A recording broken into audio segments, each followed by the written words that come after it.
welcome back to the shop. This is Andrew, and we're continuing on the closet remodel project. This is part 5 of the series. Today we're going to finish up all of the drywall work. I had a little time yesterday, Sunday, very little, to do some drywall, so I did this big piece and another one around the corner to try and knock out some of the work. But there are still some holes you can't see off camera. Some holes up high and down low, and then the ceiling yet to do.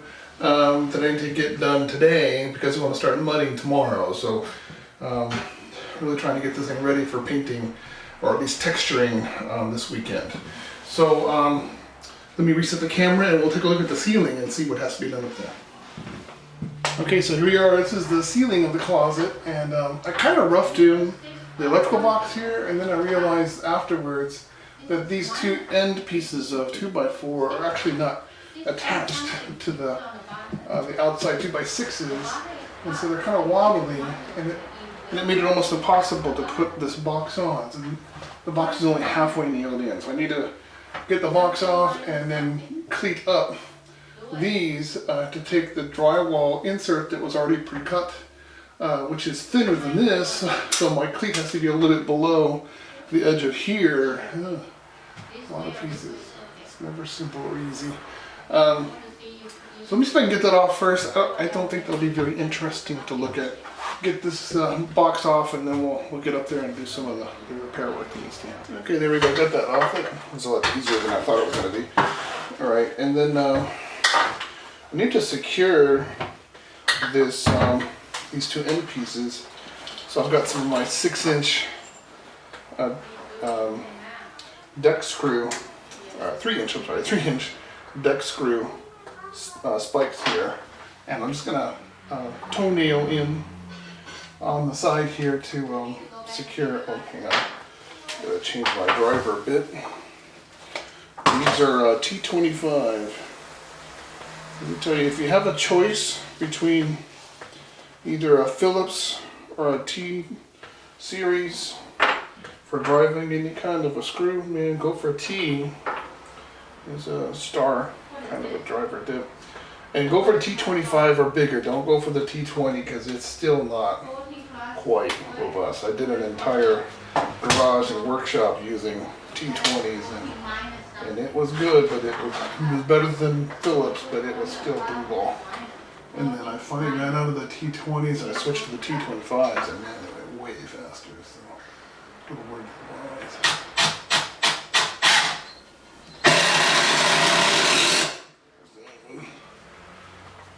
I guess there is a nail back there, but there's a 1/4-inch gap right here, so it's just so wobbly. So I'm going to do it this way and do it the right way.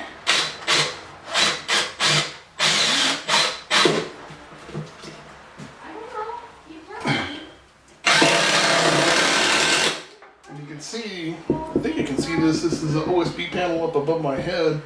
This is part of the catwalk system that was put in when the HVAC system went in last week, which is a great thing. They put it all in there, which is required by code, so when the inspectors come to investigate the work that was done, they can make a determination about whether or not it was done correctly, and you know, whether it's all accessible like it's supposed to be, blah, blah, blah, blah, blah.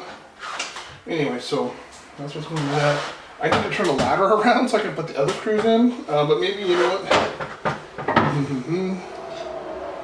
5/8 of an inch. I need to put this cleat in too, so let me just see what we got here. Yeah, see, it's 3/4 of an inch. This is a button board, which is kind of a pink color, and then there's a massive layer of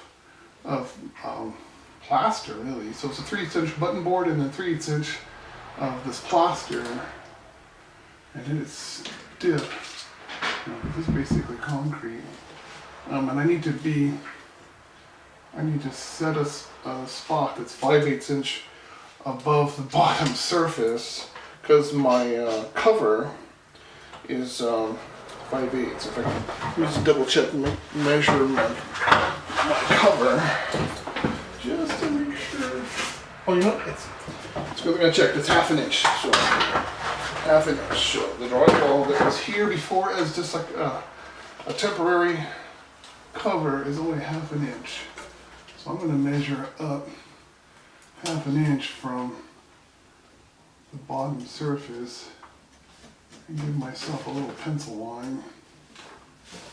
right there, because that's where I want the bottom of this cleat to go. Just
flat surface. Okay, so the next trick, fall off, right? Don't want this thing to fall off of there. And the next thing is then now get this thing up and in position. Pull my nails out to where they belong. This thing's got little nails on the wings on the side. And I'm not certain that they were all the way out when I first put this in. They have to be flush with this surface that mounts on there. And then there's some indicator marks around the rim that shows you where it's supposed to match up with the surface of the drywall. And of course we have a little bit slightly unusual situation because we're not really doing it like a typical. We're kind of coming in against a very thick old. I think what I'm going to do is I'm going to put it right there since we're using some new. Hang on, let me get my hammer out. I'm left draw and right handed. How does that happen? Okay, let's see.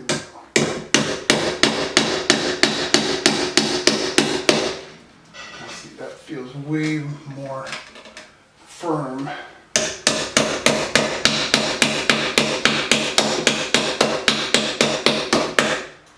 Than what I tried to do it before. That's much better. Okay, so there's my electrical, there's it's roughed in. And I just have to measure over now. Alright, it's going to be just 1 inch. 1 inch. How much diameter? 4 1/4.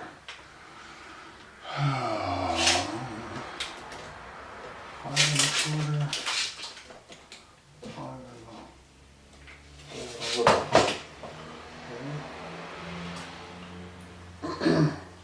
So the trick is I want to put a kind of a circular hole in one end of this board so it'll line up correctly.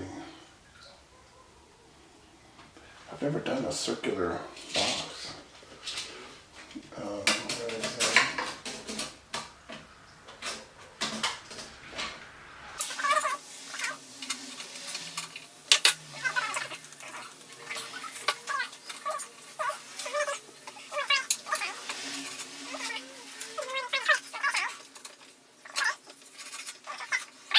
And then this thing is actually needs to be like a 4 1/4 circle. What did I do? Out there. All right, let me see if I can go find a can in the kitchen or something I could set down on here and draw a perfect circle, and that'll allow me to cut it out with my sharp knife. I unfortunately do not have a hole saw to do that, so I can't do it. And we'll be back in a few. And we're back. Got the hole made. I had to do some ingenuity to get it figured out, but the hole is about 4 1/4, and unfortunately I found a jar lid in our spare jar bits, and I was able to scribe the circle, and then I had a 3-inch hole saw in the workshop. I was able to drill out chunks of it and then just did a little bit of finishing with my knife blade, so it actually went a lot faster than I thought it would be. That would take. You don't use smaller number to minus big number. A little bit of finesse. Smaller number to minus big number. If you do that, Yay! it'll be rock. It's my first circle in drywall. Okay, I'll use my head, hold it in place. Put it light. And of course, got the wrong. Got the T25 on here. Okay, let's see if I can fish out my T25. How good am I? Huh? You guys betting? Will I find the Phillips driver bit? I did. Thank you very much. Thank you for your confidence in me. Alright, Phillips head in. Drywall screw on. In we go. Oh, that vibrated in my head. I didn't expect that. That impact driver does its job. Lots of impact.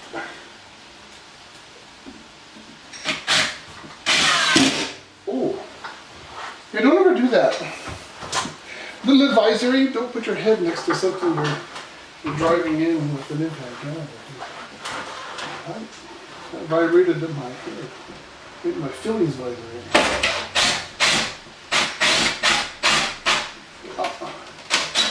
Oh, I was right off the end of my silly cleat. You get these out, we'll use the screwdriver behind the flute and push to the side. And it comes out on its own. Put that down. Just past the edge. There we go.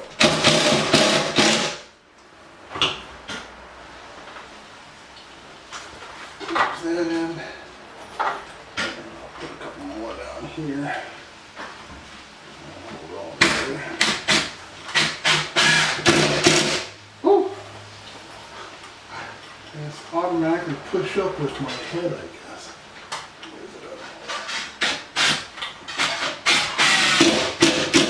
There we go. There's that piece in. How cool is it? The gaps are all about 1/8 of an inch, so that we can span with fiberglass tape and some mud, which I'm hoping will be tomorrow.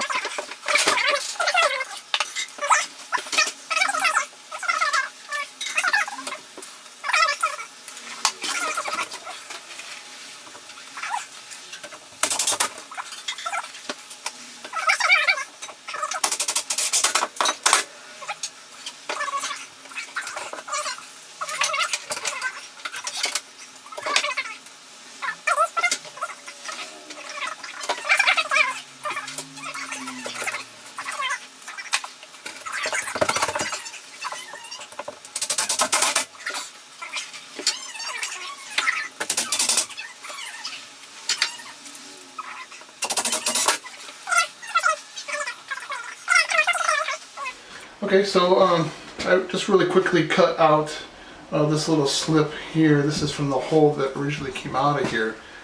I always keep everything. That's a good practice, by the way. If you work on a project, keep all the bits that you take out because they'll probably come in handy. They always do.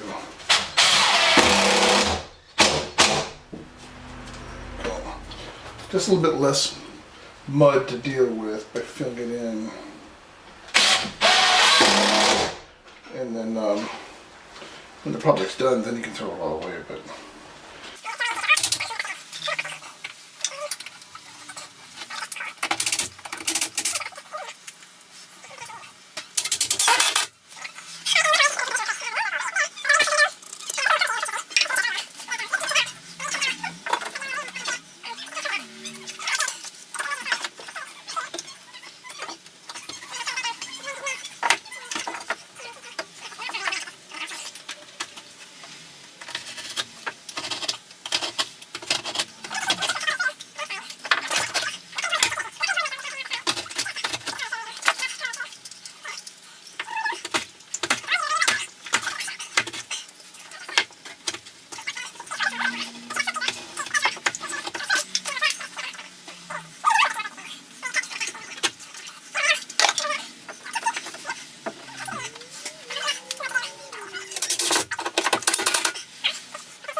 here we are.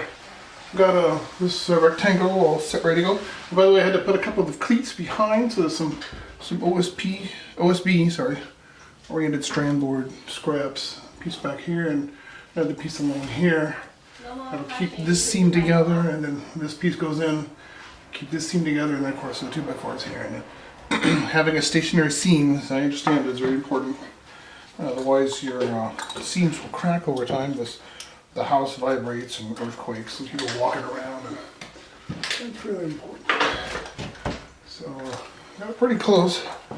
Just need to trim a little of the drywall.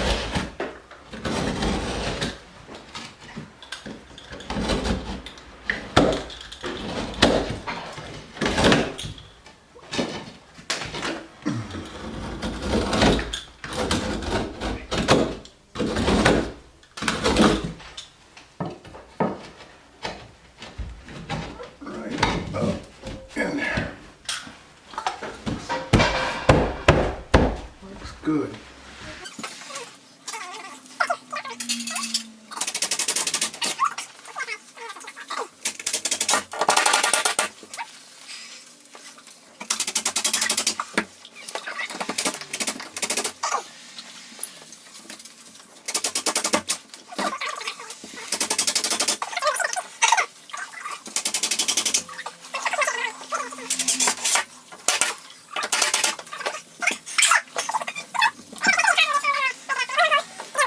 Okay, last hole, I think almost completely, and I just need to measure this guy. It's about 19 and a quarter by 4.5. 19 and a quarter by 4 3/4. 19 and a quarter. 19 and a quarter by 4 3/4. 19 and a quarter by 4 3/4. Okay, here, last piece to go in. 4 3/4 by 19 and a quarter. Let's see if I did a good job. Look at that. On the tight side. Just a little tiny bit. Needs to be shaved out of there.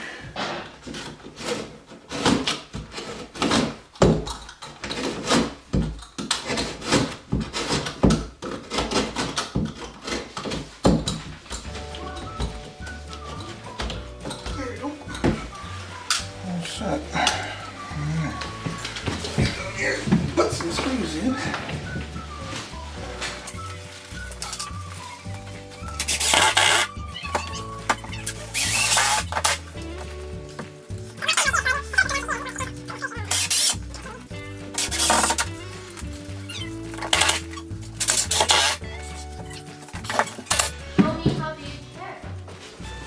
There you go, that'll work. Maybe you don't know. I'll get us in the pickle. Okay, you can Fill fold in it this up. space and get it back in shape. Oh wait, there's always one more. Yeah, fold it up, eh? Okay, so that's gonna do it for today's effort. All the drywall has been finally filled in, hooked up, squared off.